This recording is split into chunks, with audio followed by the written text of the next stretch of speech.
Иммунитетибиз кайда жайгашкан?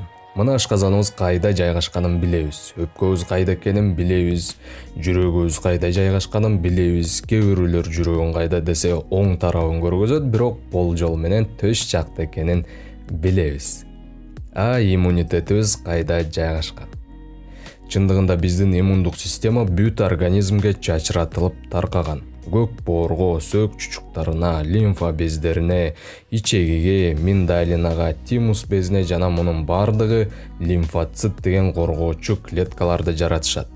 Мына ушул иммунитеттин эсебинен бактерия жана вирустар дүйнөсүндө жашап келебиз.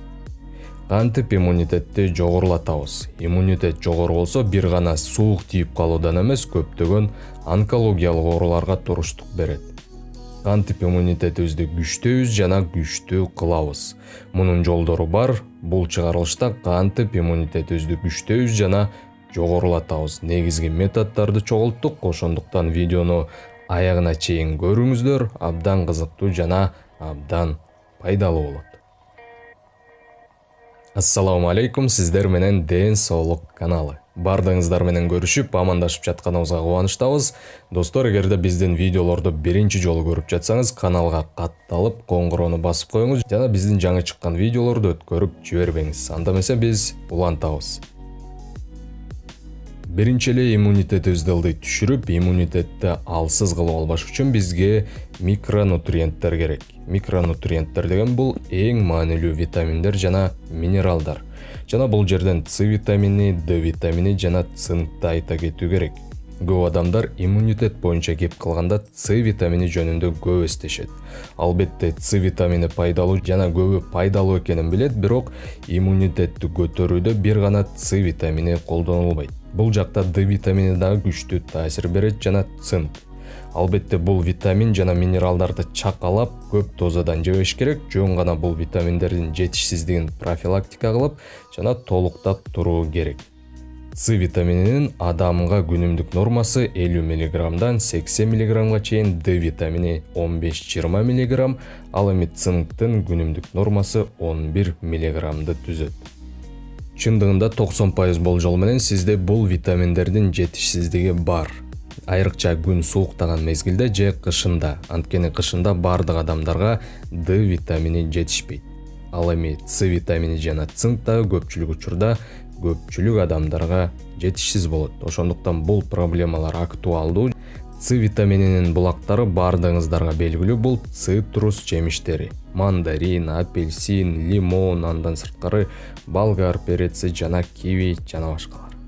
Д витамининин булактары бул биринчиден күн. Ал эми тамактарда Д витамини аябай аз өлчөмдө, бардыгыбызга жеткиликтүү. Бул жумурткада башкаларга салыштырмалуу көбүрөөк экен, бирок күн сайын 10 жумуртка жеш керек экен Д витаминин толукташ үчүн. Мындай күн сайын жей албайбыз, ошондуктан Д витамини күндөн башка капсула түрүндө кошулмаларды колдонсок болот.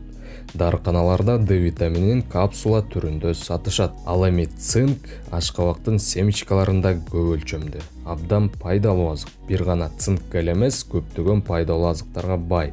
Ошондуктан бул азыкты байма-бай колдонуңуздар. Кийинки иммунитетти көтөрүү оюнчакма бул денени чыңдоо. Денени чыңдоонун ар кандай түрлөрү бар. Муздак суу куюнуу, муздак сууга түшүп туруу, контрастный душ деп коет. Душтагы сууну муздакка кызып коюп, 1-2 минутага туруу. Жолдору көп, тандоо сиздин артыңызда. Кийинки иммунитетти жогорулатуу оюнчакма бул ичегилерге кам көрүү, достор. Кандай таң калыштуу болбасын, бирок ичегилерибиз менен иммунитетибиз тыгыз байланышта. Анткени иммунитетибиздин 80% ичеги жакты карайт экен. Ичегилерге кам көрүү үчүн биринчиден туура тамактануу зарыл. Пробиотиктерди жеш керек. Ошондой эле ичегилер өзүн жакшы сезиш үчүн бифидобактерияларды колдонуш керек жана албетте клетчатканы. Пробиотиктер, клетчатка, бифидобактериялар бар азыктар көп. Ылдыйда пробиотиктер, клетчатка жана бифидобактериялары көп азыктардын тизмеси болот. Скриншот кылып алыңыздар.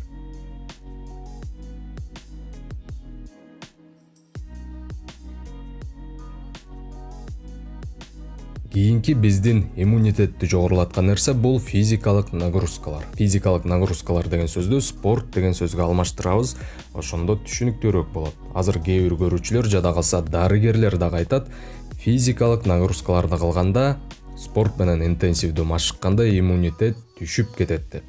Мунун бир чети туура, балким сиз деле мурун уккандырсыз, спорт менен машыкса иммунитет түшүп кетет деп. Мындай учурларды да сиз жакшы байкасаңыз керек, уулуңуз, таанышыңыз же жолдошуңуз, досуңуз футбол ойноп келип, эртеси күнү грипп болуп суук тийип ооруп калганын. Мындай көрүнүштөр дагы бар.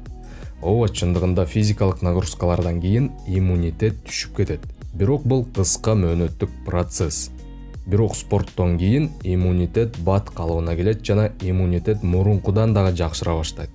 Эң башкы эрежелер булар: спорт менен машыгып бүткөндөн кийин грипп же ушул сыяктуулар менен ооруган адамдар менен чогуу болбоңуз жана муздак абага көп турбаңыз. Спорт менен машыгып бүткөндөн кийин сиздин иммунитет төмөндө болот жана грипп, суук тийгизип алышыңыз мүмкүн. Бирок спорт менен машыгуу кыска мөөнөткө гана иммунитетти түшүрөт. Кийинки күн сиз калыбына келесиз. Машыгуудан кийин дароо үйгө барып, эс алыңыз. Кийинки иммунитетти жогорулаткан бул омега-3 майлуу кислоталары. Булар организмдин бактерия жана вирустарга болгон туруштук берүүсүн жогорулатат. Андан сырткары организмдеги сезгенүүлөрдү жөнгө салат. Омега-3 бул балыктын майлуу сортторунда көп болот. Деңиз азыктарында, лёндун майында, жаңгактын майында жана жаңгактын өзүндө дагы омега-3 көп экен достор. Уктоо режими боюнча өзүнчө айта кетишибиз керек, анткени уктоодон дагы иммунитетибиз көз каранды. Уйку начар жана аз болсо, иммунитетибиз түшүп кетет. Уйкунун сапаты жакшы жана жетиштүү болсо, иммунитет нормага келет. Биздин заманда көбүнчө адамдардын уйкусу начар болгондуктан иммунитети түшүп кетет. Бул көрүнүштөн арылуу үчүн жөн гана уйкунун сапатын жакшыртабыз. Төмөндө уйкунун сапатын жогорулаткан ыкмалар. Телефонду уктоого 1 саат калганда колдонууну токтотуңуз. Уктоонун алдында 20-30 минутта китеп окуп коюңуз. Уктоого 2 саат калганда оор тамактарды жебеңиз. Жана уктоонун алдында физикалык көнүгүүлөрдү жасап койсоңуз эң жакшы болот. Жана албетте 7-8 сааттан кем эмес уктаганга аракет кылыңыз. Кийинки пункт бул стресс. Стресс дагы иммунитетти аябай түшүрүп салат. Ошон үчүн стресске кабылбаганга аракет кылыңыз. Ар бир нерселерден жакшы нерселерди көргөнгө жана кубанганга аракет кылыңыз. Адамдын эмоционалдык абалы иммунитетке түздөн-түз байланыштуу. Мисалы, айланада пандемия болуп жатса, сиз болсо ошол пандемиянын айынан стресс болуп жатсаңыз, сиз ошол пандемияга кабылышыңыз толук мүмкүн. Анткени стресс болуп атып, сиздин иммунитет түшүп кетет дагы, ошол вирустар сизге оңой кирип кетет. Ушундай сыйкырдуу биздин дүйнө. Кийинки бул томат ширеси же томатный сок. Томат ширесин байма-бай колдонсок, биз организмдин бардык клеткаларында каротинди көбөйтөбүз. Андан сырткары Е витамини көп. Е витамини иммунитет үчүн маанилүү витамин. Эгерде томат ширеси менен чогуу сабизди да колдонсок, бул эң сонун болот. Сабизде көбүнчөңүз билип калгандай А витамини бар.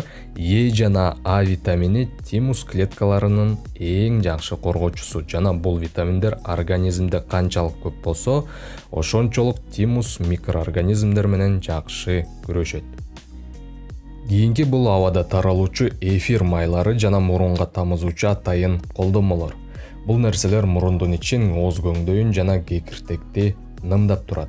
Бул жерлер нымдуу болуп турганы жакшы. Эгерде кургап кала турган болсо, биз инфекция, вирустарды жуктуруу алуу ыктымалдуулугун жогорулатабыз. Анткени нымдуу болсо, вирустарды өлтүрө алат. Биз дем алып жатканда вирус дароо өпкөгө кирбейт, ал мурундан биринчи өтөт. Жана мурун нымдуу болсо, көпчүлүк учурда вирустар ошол жактан эле мурундун былжырларына кабылып өлөт. Эгер мурун былжырлары жок болсо, иммундук система алсыздап калганын түшүнүүгө болот.